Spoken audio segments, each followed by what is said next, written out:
All right. Hi, Judy and Kristen and everybody. Good to see you. Hi, Corinne. Good to see you too. Hello, everybody. People are coming in. Welcome, welcome. This is the September 27th, 2023. You can't hear me, Corinne?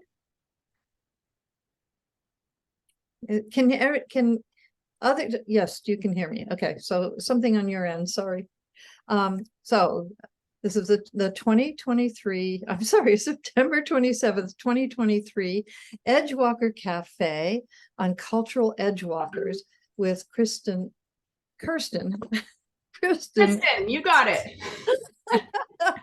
I'm sorry. And we're very excited to have her present today. Kristin is a certified Edgewalker facilitator and one of our core team of leaders doing Edgewalker work out in the world. She is also the founder and CEO of a company called Exponential Inclusion that has been doing cross-cultural work, and even though it's not explicitly in her work, there's a deep spirituality to what she does, and it's getting more and more explicit over time. And so she's clearly walking between worlds. And we've been working together closely over the last year, and I've just been thrilled about working with you, Kristin, and thrilled about your topic today, and so happy to have everyone else here. This is going to be, Kristin was telling me, a combination of some teaching and some interaction.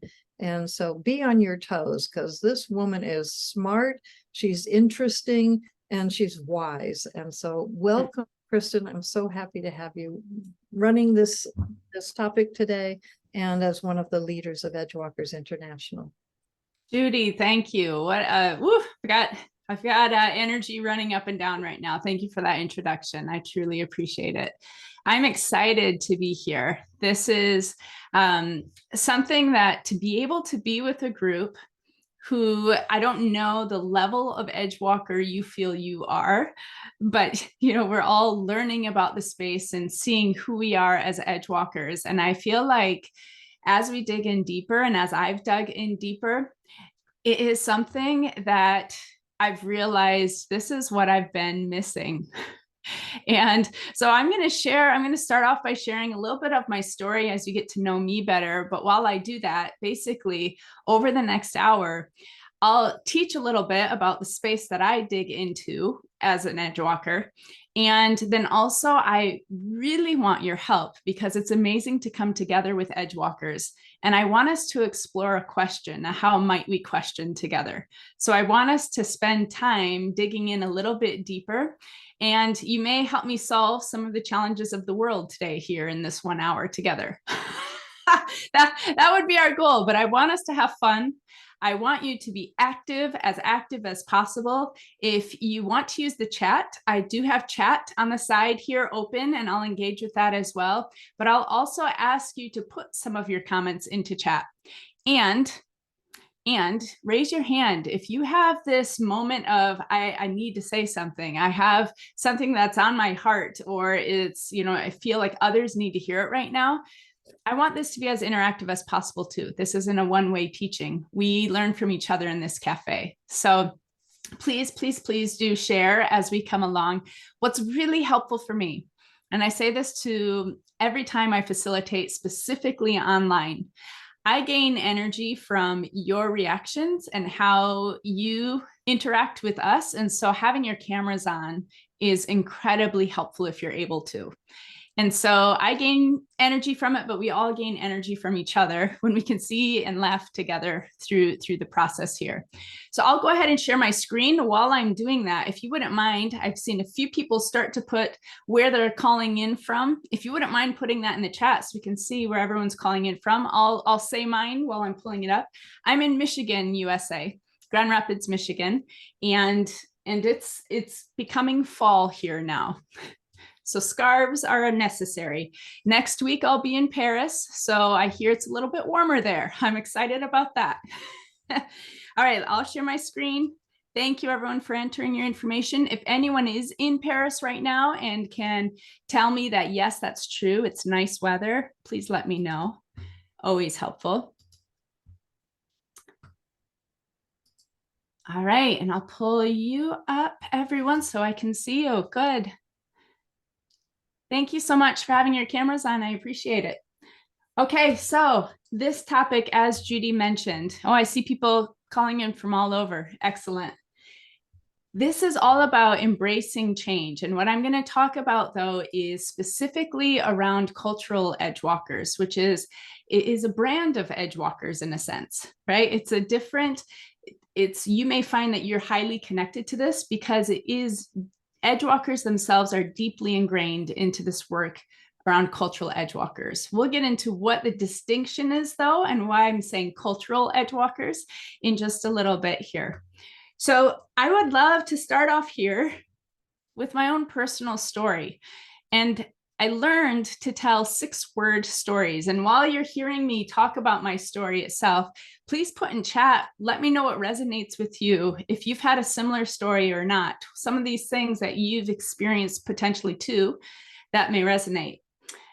But the headline in the 6-word story is "Fell Off the Edge, Rising Up Together." So here's to the crazy ones, the misfits, the rebels, the troublemakers, the edgewalkers. And there I was, lying at the bottom of this dark pit, metaphorically speaking. But I looked around. I was shaken. I was trying to figure out what had happened and where I was. And when I looked up, I was trying to figure out, okay, there's got to be something here that I can grasp onto. And I saw a little ray of light. And that little glimpse gave me hope. But not knowing what to do next, I sat in silent reflection. I paused, and a firm but kind voice spoke within my soul. That voice said, "I see you. I hear you. You belong. Know that you are an edgewalker, and you walk between worlds. You bridge different worldviews, and this is not easy. It's your purpose, though. You're here to be Ubuntu, to spread joy, light, and human kindness. Look at your life's journey. You've lived between worlds your entire life, immersing yourself in different cultures and languages, moving between nonprofit and corporate, entrepreneur, family, and work. You've always been drawn to what is over the horizon and what can be sensed but not yet seen. You love to create and think and act in non-traditional ways, which can get you into trouble sometimes. And it can be a dark and lonely space, but you are not alone. When I heard these words, that voice and the words gave me courage, and this courage to start this climb up. And it was a physical, emotional, and spiritual healing process as I was climbing.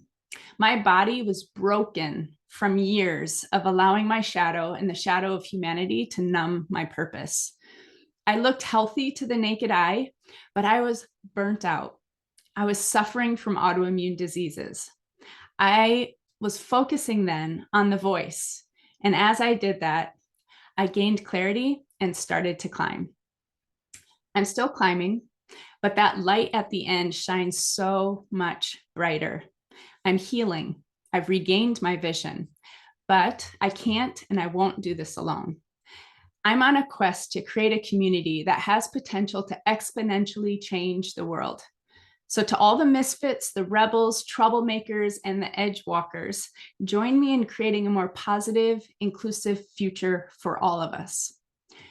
As you've met me, I'm Kristin Ekkens, founder of Exponential Inclusion.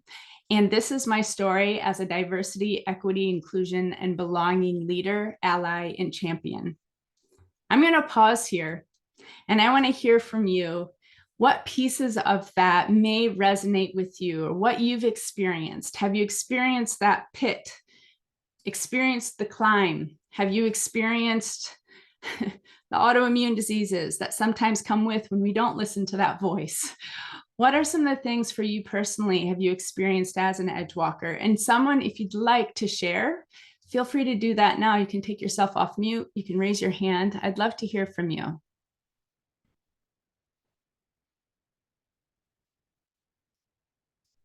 And I'm a teacher, so I'm completely fine with silence for a moment here as we think through. Yes, Amy, I see you. Yeah, I too have been down. What I have learned is not to go too far, not to race to the light, but to go deep into the dark, because it is in the dark that you get reborn. And the deeper that you go, the further up you go. So it is it's about letting go of my ego in terms of, oh, I got to get there fast, or I got to succeed and blah, blah, blah, and just inch by inch and just follow the clues. Thank you for that, Amy. I resonate with that too. As a high achiever, being careful not to go on that achieving and ego route to do that. Thank you for that comment. Lewis. Thank you, Kristin. I love meeting another who's been there. To keep it really brief, because I've shared it before, I've had 3 near-death experiences. One where I heard a voice asking me what was keeping me from being all I was capable of being. And once I answered that, I was told, well, that's your work. And my life has never stopped being of that purpose. And I'm also a survivor of the ventilator and the first COVID that was taking all of us. And I had another near-death experience there. And so I am so comfortable with whatever the edge is, because it's a learning opportunity, whether it's one that feels good or not. It's still way better than the ignorance of not having had that learning. So I'm right here with you. Oh, I love that. Thank you. There is this piece, this thrill of being on the edge. When you're an Edgewalker, I should say. Maybe I'll clarify that. Not everyone loves being on that edge. Thank you, Luke, for sharing. Absolutely. So those are excellent stories on how when we're Edgewalkers, we come together in this space. We figure out, what do we need to do? For me, I went on this quest, and a quest for inspiration. It was a journey of deep learning. So for me, this is maybe, Amy, where I was in the dark, and I was sitting in that dark a little bit longer and trying to figure out, and it was almost like this spinning world for me though, in this dark space. I was trying to figure out exactly, what do I need to learn and to grow, and how do I live into this purpose that I feel called to, but not yet quite know what it is. And so, long story very short, I dove very deep into spaces around innovation, culture, change, high performance, became certified in a lot of those things, just graduated from Stanford in an executive education program. And yes, thank you, Judy. That was hard work, but I loved it. Incredible experience, and now have a network around the world. And I'm finding Edgewalkers in that space. Some of the people I'll talk about soon are from my program that I was in as well, that are claimed to be cultural Edgewalkers and are learning about edgewalking. But this is where, for me, when I met Judy and became certified in Edgewalkers, it all of a sudden opened my eyes to, these are the people I'm trying to connect together, along with Judy, along with a lot of the other leaders as well, to say, for me personally, how do we help transform and create more interconnectedness? Because there's so much division. And so the interconnectedness and how humanity can come together and actually do so much greater good together. I said, let me find those cultural Edgewalkers who specialize in innovation, who specialize in culture transformation, culture shaping, who specialize in inclusion, diversity, equity, and belonging.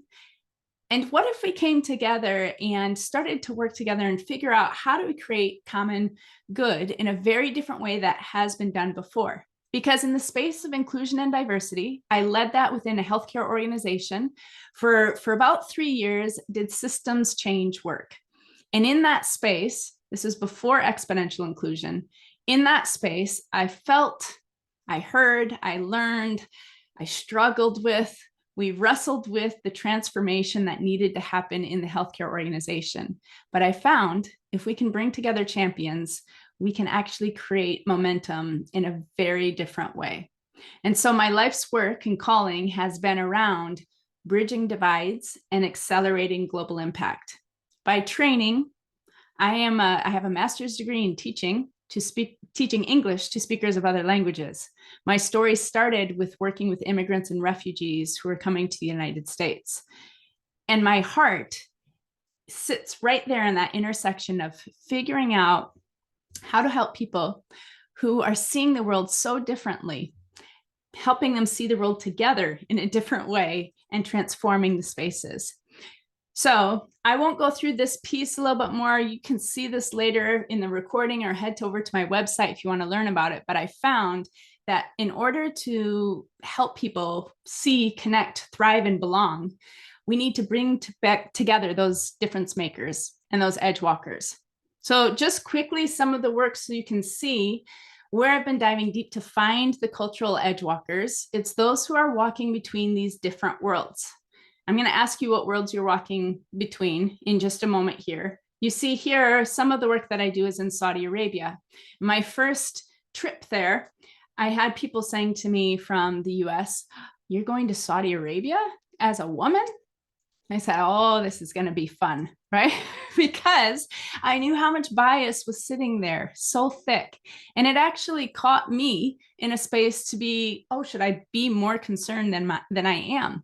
And I thought, no, wait, there's a skill that I've been teaching others around cultural intelligence. How do we work and relate more effectively across cultures? And the first thing we do is find a cultural broker, a cultural coach. Have you ever found one of these people for you? These cultural coaches help us understand the worlds that we're trying to walk between that we may not know how to do very well yet. They help teach us those skills to do that. So this is what I've been learning and seeing and doing, going deep within organizations, doing team retreats. And this is actually just within the past few months, a culture sprint. This whole team is a team of edge walkers within an organization. It was so much fun to connect and learn from them. And they're all from the Caribbean or Latin America. And so to come together culturally and then to surprise them, porque hablo español también, I speak Spanish also, and say that I lived in Costa Rica, I lived in Mexico, I lived in Spain, and we're crossing cultures, and they may be living in the US, but from those different countries as well, and living and walking their worlds. As they're walking between these worlds, they're trying to figure out their own identity. And Edgewalkers is one of the pieces of their identity they didn't know they were missing until we came in and had discussions. And so these are some of the things with leadership workshops too, navigating change, as we're understanding how do we look at these different archetypes of change that Judy has so incredibly created to say there are ways that we see the world differently. And cultural edgewalkers also are able to come along and see these archetypes and figure out how do we bridge these worlds. So here's what I heard from some of that work. And I want to ask you to share out loud or in the chat too. What have you heard as you're walking these spaces in the world and you're connecting with other edgewalkers or you're connecting with organizations who are dealing with change? What I'm hearing are communication gaps, fear of change, there's talent gaps, there's strategy pivots, there's siloed individuals and teams, there's diverse culture, divided thinking. And the shift we're trying to bring them over to, you see on this other side, is communicating with impact, having this empowered change, skilled future leaders, transformative strategies, these interconnected networks, and inclusive cultures and innovative doing. So I'm going to take a pause here and say, what are you hearing and seeing? Maybe it's something from this list here that you want to double click on, or something else that you've seen. I'd love to hear and learn. I'll look at the chat as well to see what I see. Please share, raise your hand. Go ahead and speak up if you'd like to share anything. We're all sitting at different points in the world. So this is why I'm asking you. The perspectives are so helpful. Lewis, thank you for those comments in the chat. Excellent. Amy, you get a gold star today. Thanks for Me sharing. again. You kind of getting there, but to be a little more specific, it's shared ownership for success. And that means people have to understand what ownership means. They need to understand what accountability means. They need to understand what commitment means. They need to understand what dissent means, functional dissent rather than dysfunctional dissent. This is the work of Peter Block, which is just brilliant. So I would add that. Fantastic. Mhm. Thank you for sharing that. Really helpful. Yeah. I'd love to hear it too. Are there other resources like that? Things that you've looked at, you've researched, you've built into your own practices that have been helpful that you'd like to share with other people in the cafe here? Love to hear more about that. Any other comments about this right now? I'll keep us moving along then. All right, fantastic. Keep adding it into chat if you have other things as well. But this is what I found after working with those organizations and many others going deeply and doing culture shifts and transformations, that there really are 4 desires. We want to be seen. We want to be connected. We truly want to thrive, meaning we are living our authentic selves in the way that we want to within the workplace. But at the heart of it is belonging. And I call that Ubuntu. I actually did a TEDx talk on Ubuntu because this is an African principle that means we are who we are because of others. And I believe that I am who I am because you are who you are. And I learn about myself when I learn about you. And so for us to figure out how we can stay connected, for me in my own story, that belonging piece, it was a moment of belonging when I all of a sudden realized, wait, Judy has written about these 5 qualities, and these are actual things that I always felt and knew, but I didn't realize that others had these 5 things that came to the surface as well. What ones of these here? So if you haven't seen these before, maybe you have, maybe you're deeply involved in these qualities, but if you haven't seen them, which ones for you do you feel, does your gut say it rises to the top, that that's what you live into the most? Which one of these qualities? Because maybe you have all of them, but what one shines the most for you? You can put it in chat. You can say it out loud, whatever you'd like. Self-awareness, passion, integrity, vision, playfulness. Integrity, thanks, Lewis. Great, thanks, Mary. Self-awareness. These are all critical. Self-awareness, Lee, thanks. Playfulness, says Judy. And I see my picture here still related to that team retreat that I did. And we were talking about the Carnival. And so we had to have a picture of playfulness on El Carnival. Vision, all of the above. Thanks, Linda. Good. And they live out differently for each one of us, right? And we had to figure out, and for me personally, figuring out, okay, which ones maybe do I need to improve on a little bit? Or actually, which ones brought me into a little bit more of my shadow side that I might be living into really fully, 125%. And how I need to connect with other cultural edgewalkers and other edgewalkers to pull me back in a little bit and help me see what I'm not seeing. So these are some of the things that I started learning and connecting with people. So I'd love to hear from you some of the worlds that you walk between, because this will help us see the cultures we're also walking between. Anyone want to share a few things from yourself on worlds that you're walking between? And I'll do the same in just a moment. You can put it in chat or say it out loud.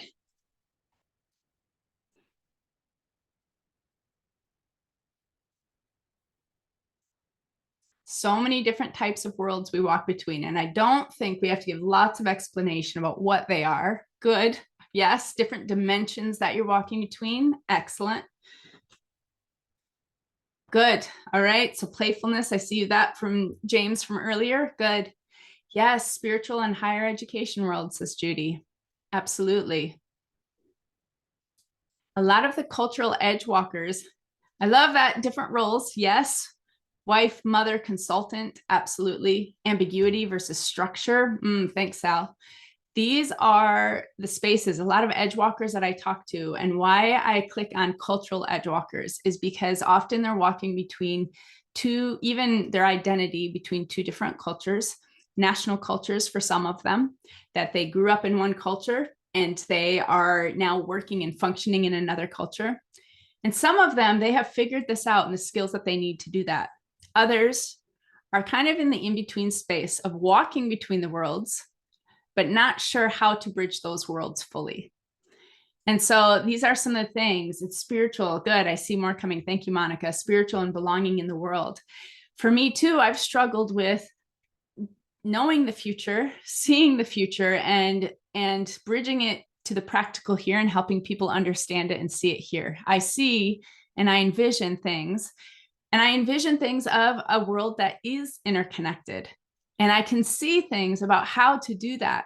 But then when I'm trying to share my vision back here on how, and people say, that's not possible. Those are some of the words I hear. That will never happen. No, I'll say, well, it will. Just wait. James, I'd love to hear from you. The two cultures I travel between, excuse me, are the way business schools currently are designed and operating to destroy the planet and to train people to feel really great about how they're destroying the planet and enrich themselves, versus the future we have to have in business schools, which deal with the challenges of the 21st century, like avoiding nuclear Armageddon and avoiding climate change, global warming, or actually global roasting is where we're headed right now. The other ones are transforming ourselves to become the kind of people that can live on this planet and transform organizations so that they don't destroy the planet. And finally, destroy and transform society, the global society. And all you're writing, talking about fits extremely well from my side with that shift we have to make. Now, Judy's been telling me I'm an Edgewalker. Now I guess I'm understanding why I am. So thank you. Yes, thank you so much for that, James. You see where we need to go, and what can be really hard for is influencing and shifting people to go with us when we see where we need to go, because this is where the changes come in. We might know that we're walking between the worlds. Thank you so much, James. I appreciate it. We might know what worlds we're walking between, but it's bridging those worlds that takes the difficulty, the extra challenge for us, the need for community, for this cafe, for people to come together to support each other. Because when change hits and when change is necessary, but it's not happening, that's when I find is some of the most difficult times to be an Edgewalker, because we're leading on the edge and people are afraid often of that edge we're leading on. And we're walking between the worlds and we're bridging those worlds. And especially, I mean, you hear me talk about cultures. These were the worlds, again, back to some of my own story. These were some of the worlds that I walked between. And I encourage you, if you've never written a 6-word story, I learned this from a professor at Stanford, Jennifer Acker. She did an incredible job to say, you can tell your story in 6 words. And you have multiple of these stories, these moments. And so what I've done is say, and I'm an Edgewalker, so some of them are 7 words. If you count them, they might even be 8 words. But edge walking, when we look at this for me, and I share this with people who aren't sure if they're Edgewalkers yet, and I say to them, so here's my story as a cultural Edgewalker. Fish out of water, swimming upstream. Reverse culture shock. ¿Quién soy yo? Values clash, bridged corporate cultures. Almost fired 2 times. Leading change is hard. Burned down the candle, gifted a new one. Challenged by health, took a healthy challenge. And you can see I have a few more here, but it keeps going. And what I wrote these before knowing that I was an Edgewalker. I wrote these and then realized, wow, look at that red thread, that there are other people who experience this. Because when I share these stories with people, put in the chat for you as well, if one of these or a few of these Which one in particular stands out for you? Maybe it wasn't the exact same thing, but something similar.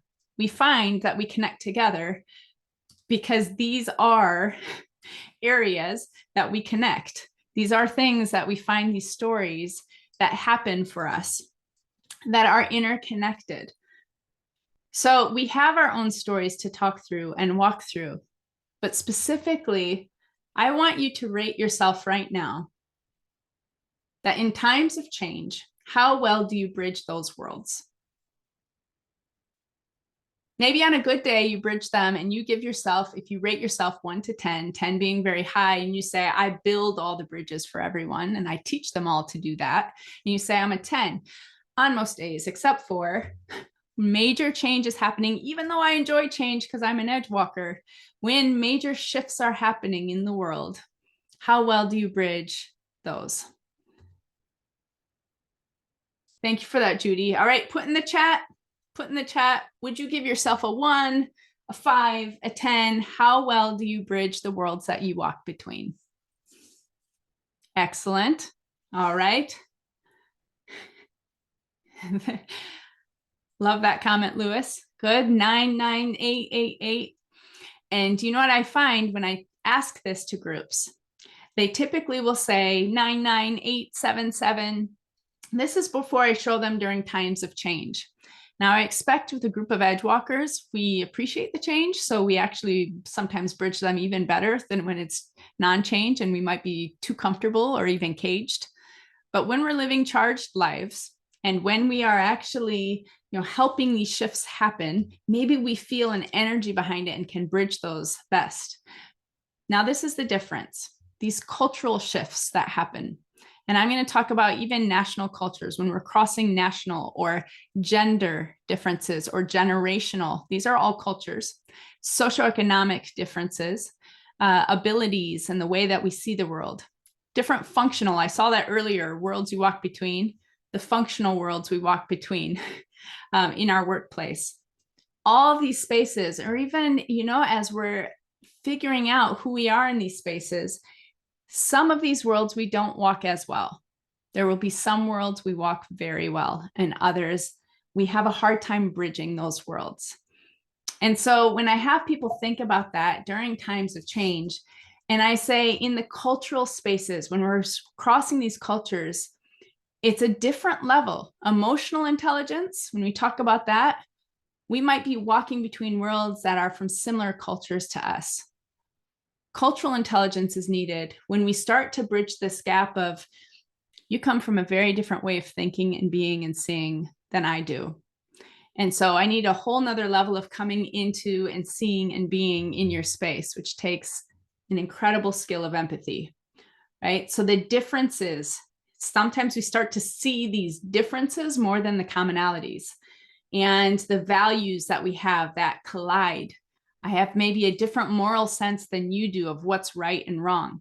I believe this is where the conflict, all these tensions that we have between the humaning skills and the lack thereof, often it's the divisiveness and figuring out that we just have different ways of seeing the world. If we're willing to open up and see it differently, this is truly when we can start to bridge worlds even more effectively. So just quick stories on micro change. When we're going through changes, I was in Singapore in March. The micro change in my brief story is no sleep, find comfort, yet intentionally curious. Has anyone experienced this as you travel the world? You're looking for something of comfort when you're lacking a basic necessity like sleep. I didn't sleep at all on the plane, which usually I do. I did not sleep at all. And as I got there, I thought, where's a coffee? I need a coffee. Well, look at that coffee. Very, it was in a very typical spa-like coffee place in Singapore. That was the first moment. And then I said, once I've had coffee, what I'm comfortable with and used to, it's time to move on. Find something that will push me out of my own comfort zone. Help me see something differently. Now, I will say the next thing, I went to a place to eat lunch, and my favorite food in the world is pho. It's Vietnamese noodle soup. That's my absolute favorite thing in the world. And I found something so similar to that. I was like, okay, so I'm not really branching out. This is still comfort food for me. But you'll see through some of these pictures, these changes. And if I hadn't allowed myself to unleash and explore and dive deeper as an Edgewalker and see and experience, I wouldn't be able to understand the space I was walking in. That micro change for me, I had to figure out how to do that. But here's the world that we're actually in. Many micro changes and many exponential changes. And we're in the space, specifically when I'm talking about inclusion, diversity, equity, and belonging, we've approached it as a linear problem. And this is why it hasn't worked for us. I've seen too many times the activity base that we try to do trainings and all of that. And I'm not saying trainings are bad, but there are things that if we're trying to shift the way people are thinking, the mindsets, the culture, how we actually work together, we've taken models and not looked into the future and actually created what the future demands and helping people move into that space. This is where I see we need to 10x our efforts, and the people are the ones who make this happen, the communities that come around it. My work in transforming and changing organizations happened when it was successful, when I had champions and networks of people coming together with a common purpose and common good. And so this is where I want to ask you a how might we question. And I need some discussion here. I'm looking for your expertise from what you've seen and experienced. But as Edgewalkers, as we come together, how do we create this exponential inclusion? How do we actually live that out in organizations? And you might have questions back for me about that. Happy to answer that to clarify before we dive into the conversation. But if exponential inclusion, in my mind, it's around bringing the people together, the skills together, the figuring out how to shift systems, the way we do things. How do we do that more effectively together rather than apart? So I want to throw that out as a question. If you have resources or people that you know that are doing this type of work, I'm seeking them. And at the same time, you may have some experience in figuring out, well, maybe not exponential inclusion, but I also worked in the space of Silicon Valley, and I worked around exponential technologies. It's that same way of thinking, taking something to make it go exponential rather than incremental in this work. Any clarifications needed? Otherwise, let's dive into the discussion itself if you're willing to share and take yourself off mute. Any thoughts?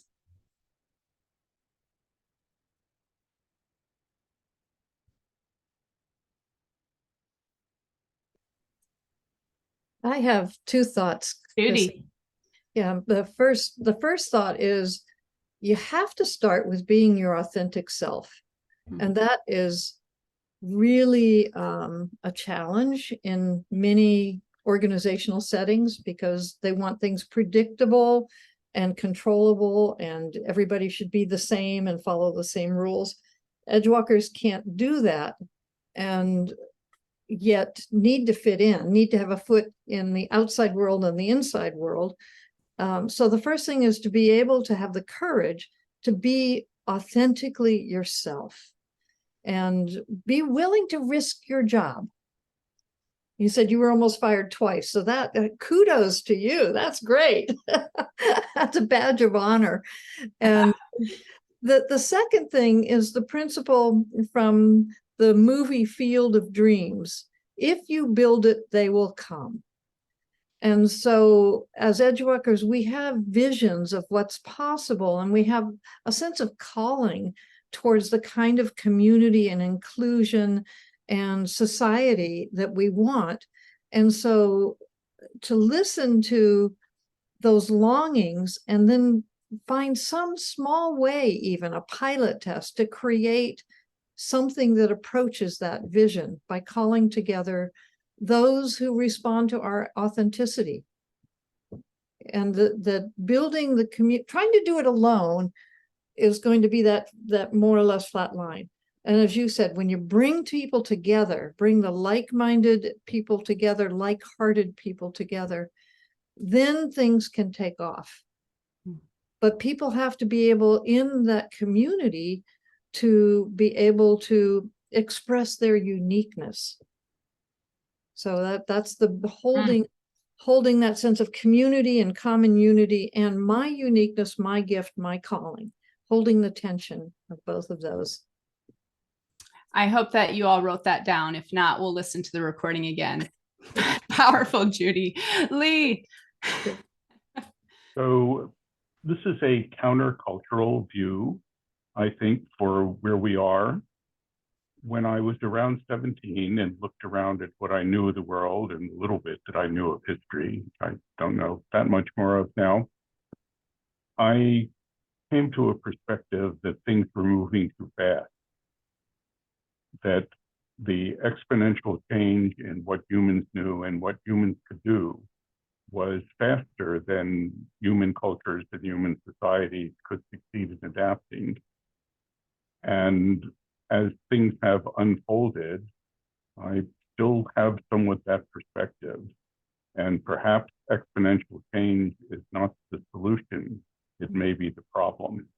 And in particular, I think, and this relates to the political issues in the US and around the world, perhaps those of us who are oriented to changing quickly, which I am on a personal level, perhaps we need to be more understanding and more sympathetic and maybe more responsive to those who are not able and those cultures which are not able to change that quickly, even though we see the change as desirable and necessary.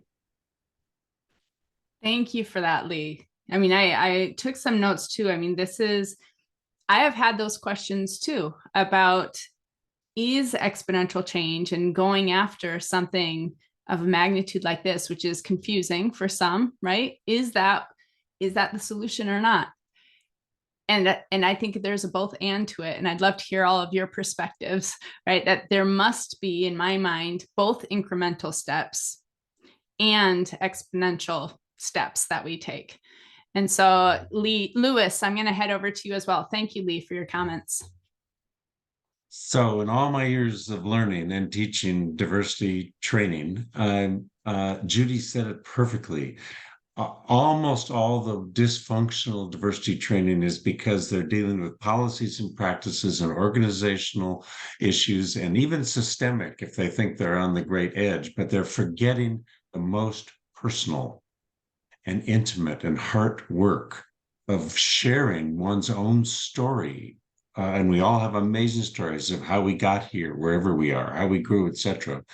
And hearing one another's amazing stories so that we can feel and hear and understand and even value the diversity we bring to one another. And lastly, I am blown away every time I remember what I learned from Byron Katie when she asked all of us, yes, we need to hear our stories, and not but, just for this moment, without your story, who are you right now?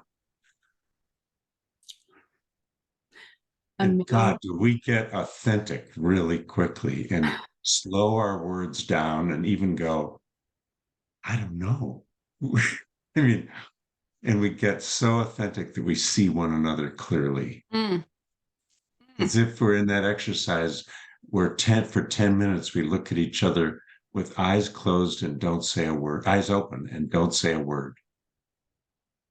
And we feel tears and laughter and see one another. And that's what's missing in almost all leadership. I love so many pieces of that. And this is actually why I'm in the process of building out some programming and whatnot around storytelling specifically for this space, because it is what I've seen too. We've done movements of my why, telling my story, things like that. So you can hear, and I actually am starting a podcast around this. You can hear stories from cultural edgewalkers, those who are scaling inclusion, because their stories of where they started from and where they are now and the learning that happened in between, so profound. But stripping it back, just one more thing that you said, and we'll go back to you, Lee. the thing about understanding who we are without saying our titles is how I'm interpreting it too, right? That's actually one of the reasons I found myself in the bottom of that deep pit, because I was so wrapped up in, oh, but people know me as someone who leads cultural intelligence in corporations and understanding and all of that. And that's how they know me. And when I left, it was like, they don't know me anymore. And I realized, no, that title was not me. And it took a while to come back to who my authentic self and authentic purpose was. So thank you for sharing that, Louis. Lee, back to you, and then to Judy.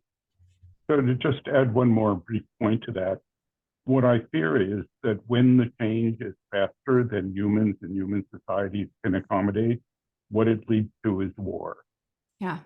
And I see nothing that is worse for humans and human cultures than war.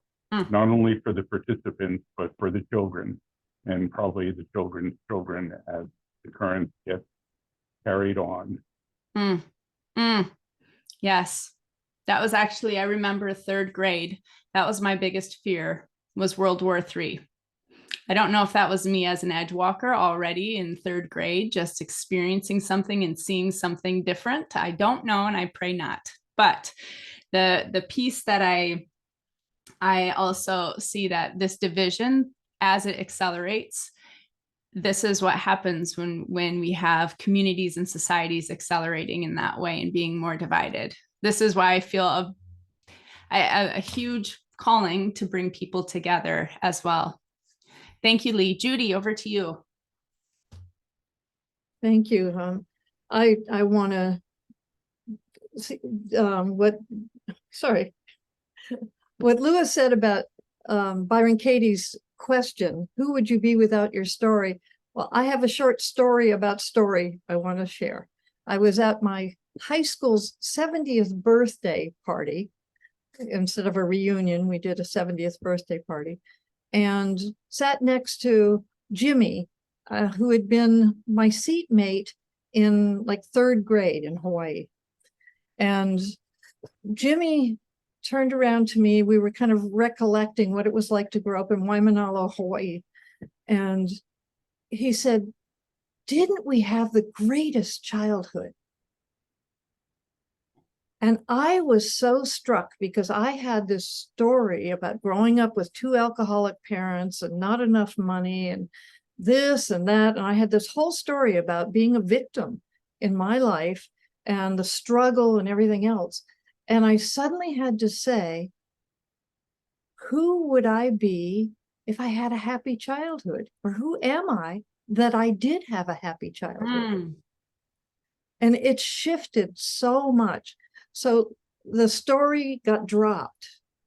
And, you know, and so much potential arises out of dropping these stories that I just really want to affirm the power of what Louis raised in that question. And it was transformative for me. Thank you. I'll add one more thing, and then to Amy, that one of the things that I did with that group on that team retreat, and I was teaching them what it is to be an Edgewalker, a cultural Edgewalker. One of the things we did was looked at our storylines, key moments from past into current. And then at the very end, it was a 2-day retreat. At the end, we came back and said, now, what if we're writing that story for the future? What are those key things that we must look at differently? And then they coached each other on the amazing qualities and skills, knowing now as they learned about Edgewalkers, what they brought to their organizations and how they could actually create change in a more positive way and what that future story could be.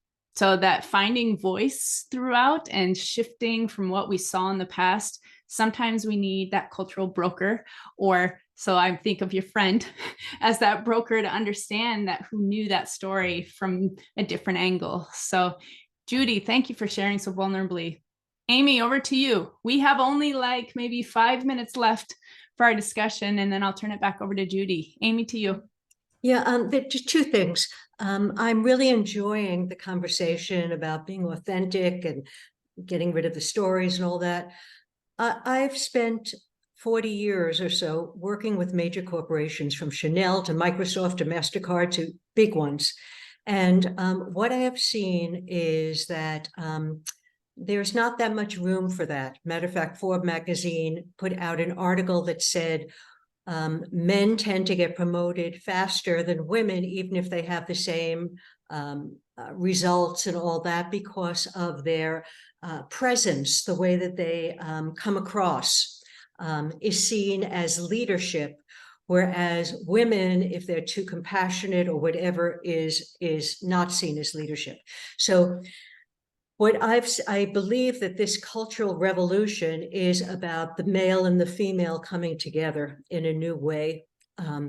I've trained Aikido, the energy principles of Aikido for 40 years. And what I've learned is when someone attacks you, you could go, you're right, I'm right, you're right. But what you want to do is you want to step into the other person's point of view, step into their shoes, which means you have to take off your own and see their point of view. Once you can truly understand their story and their point of view, then there's an opening where you can lead them to see yours. This is the gift of sharing. What happens is, instead of me against you, we find a third point, which is higher, that includes both of our perspectives. This is what Gurdjieff called the law of threes. So I see that when you're stuck in organizations, it's not enough to say, I'll be authentic. You have to be able to find a way to work within that system in order to help them. Now, that's incremental change. Although sometimes there's a big wow. When I did shared ownership for change, their revenue went up 35%. Oh, now they're dealing with each other differently, and they're, The other thing is, beyond what's going on the corporate way, there are these P cells that we are all in, and what we're doing is we're creating a new way of approaching collaboration and change and all of that. That becomes, I don't believe that the world is instantly going to go, oh yeah, that's great. But what we're doing is we're planting seeds, and over time, what is it? 20% it has to shift to 20%, and then things begin to change. So that's what we're in the process of doing. We're breaking down in order to build up to the new. Yes, I love that. The breaking down to break through, right? These are the pieces in figuring out. Amy, thank you for that. Monica, I'd love to hear from you, and then I've got to wrap up to hand it to Judy for announcements. Thank you. Maybe mine runs a little bit counterculture as well, because I spend most of my life slowing people down to hear their own wisdom and coming into presence with themselves to hear the voice of their own soul and their own wisdom. And from that place, the most powerful decisions come. And when I bring people together in talking circles, small numbers of people, the power of that group of people being present with each other and listening with their bodies and their whole being. And going back to what Amy just said about Aikido, waiting for the moment, the pulse, we're pulsing all the time as energy, listening for the pulse of forward movement, not from push, but from a real deep listening place. That's where real movement happens in an organic and a sustainable way. So I just wanted to offer that it's not about push, it's about listening to the pulse. I think we can drop the mic and end on that. Thank you, Monica, for that. I will say for myself personally, that is what I have found, that as I've slowed down and started listening and having other people help me listen to the pulse, that is when I can help figure out how to move to that exponential in space. So if you'd like to take a look, I'm starting a podcast, but I've done some interviews. If you're curious still and not quite sure who cultural Edgewalkers are, here are a few of them that are part of this membership that I have, that I've learned from them tremendously in hearing their stories. It's I did a live LinkedIn campaign in June and interviewed them live there, but I'll also have it in a podcast coming soon. Just to end, I see that why we're here together as Edgewalkers, as cultural Edgewalkers, because when you start to multiply us together, our skills, our talents, the way we see things, our visions, you multiply us, you add us together, and that's good. It helps us individually. You multiply us and we start to create spaces that more people can come together, but we start to get more exponential, and that's where the greater global good will happen. So it's truly, truly a pleasure for me to be here. And thank you, Judy, for the space to share. If you want to connect with me at all, you can actually scan this code or find a way. I'm on LinkedIn as well. I'd love to connect with you all.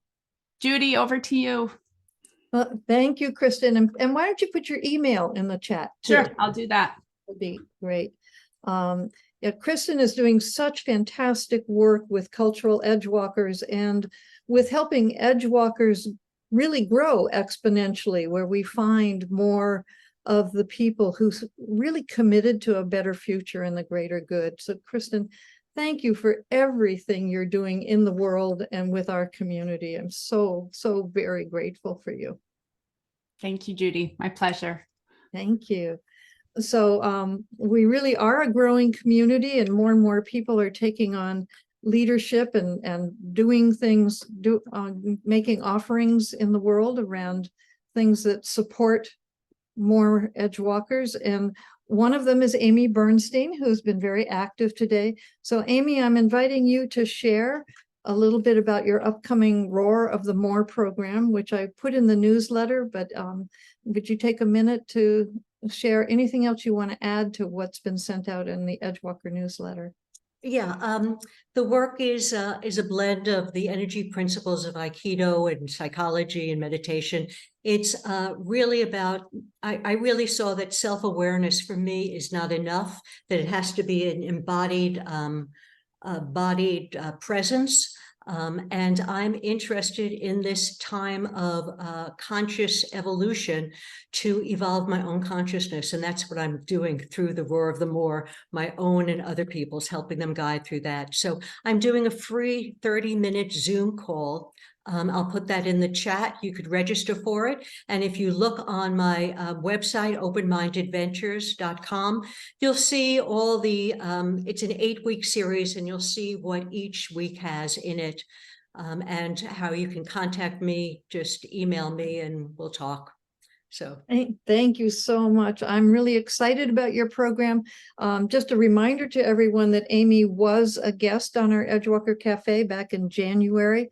And you can see the video of that so that you can see Amy in action and learn from how to embody these different Edgewalker qualities and skills and ways of being. And so I'm really looking forward to the program, Amy, and thank you so much for offering it to this community. You're very welcome. My pleasure. Thank you. I also want to bring to the front Sandra Bargman, who is doing our next Edgewalker Cafe on kinesiology on October 19th. Sandra, what would you like to share? Oh, wait, Sandra had to leave. I'm sorry. So October 19th, she is going to be interviewing a woman named Sue Fink, who is a kinesiologist, who is going to teach us about muscle testing. And that is a non-traditional way of knowing things that many people in Edgewalker community know about, but other people may be curious and want to learn about, or may learn additional things that you don't know. So that's coming up. And then the last thing I want to share is that we are working with Sal Selly and his wife Laura Selly to create what's called the Edgewalker Academy as a way of online space of bringing together the different Edgewalker offerings that we have, that will include courses and podcasts and blogs and just all kinds of different information. Linda, you said, how do you become a member of the Edgewalker community? Being here makes you a member of the Edgewalker community. There is no membership fee. It's exponential inclusion. You belong. And if you want to know more, I'll put my email in here of other ways you could get more deeply involved in trainings. Then I'm happy to share that with you. So let's see, let me just see if there's any other announcements. I'm just putting my email in, judy@edgewalkers.org. And of course, the website is www.edgewalkers.org. Any other announcements of Edgewalker related things that somebody wants to share? Well, we're right at the top of the hour. We did that perfectly.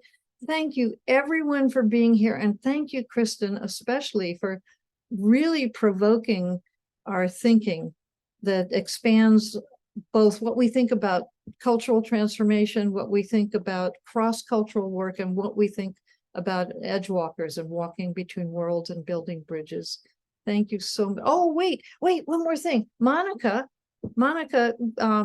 would you please share what you're doing in Ireland in November? It's interesting, it's quite similar in energy to what Amy is describing. I trained with Wendy Palmer for many years, and so I also bring a mixture of energies of Edgewalker, embodied leadership, and energy. And I'm planning a workshop, a 2-day workshop, retreat style, bringing the Edgewalker and embodied leadership and energy together. So I can share some information about that if people are interested. Thanks, Judy. Wendy and I trained under the same teacher. Wow. We were in the same rock and roll band together. Incredible. Small worlds. Yeah, so Monica, go ahead and put that in the chat before we close the room. And Mary, thank you so much for bringing up books and starting our little side chat about different books that are useful. If anyone wants to save the chat, you can do that by going to the bottom row of the chat box, and you'll see the smiley face sort of towards the middle and 3 dots. And if you click on the 3 dots, it gives you the top thing. It says save chat. So you are able to save the chat if you want the emails, list of books, some of the other wonderful and wise things people have shared. Judy, just quick, I'm not able to. I wonder if it might be a host function on this one, but maybe others are able to. You are, Okay. so you should be able to. Others are able to. Thumbs up if you're able to. Oh, well, I was really eager to go back and read the whole chat that I missed during it. So Judy, if you wouldn't mind saving it so I can see it later. I will send it to you. Yes. Thank you. Thank you again, Kristin. This was wonderful. My true pleasure. Okay. Bye-bye, everybody.